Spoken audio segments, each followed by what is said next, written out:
Mr. Sampaga, Magulo to. Mr. Sampaga, pasensya na po kayo. Ako po si Jane Rosario. I remember you, Mr. Rosario. How did you find this address? I have my way, sir.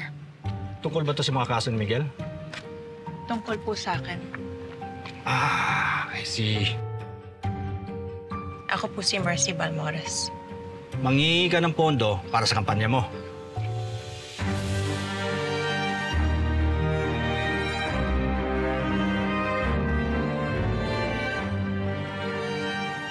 Mr. Sampaga, kung kilala niyo po ako, alam niyo kung anong pinaglalaban ko.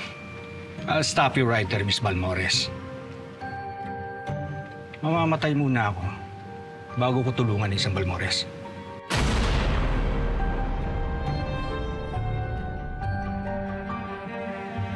Hindi po ako ang tatay ko. Siya ang kalaban ko. Gusto kong itigil lahat ng korupsyon sa Rosario.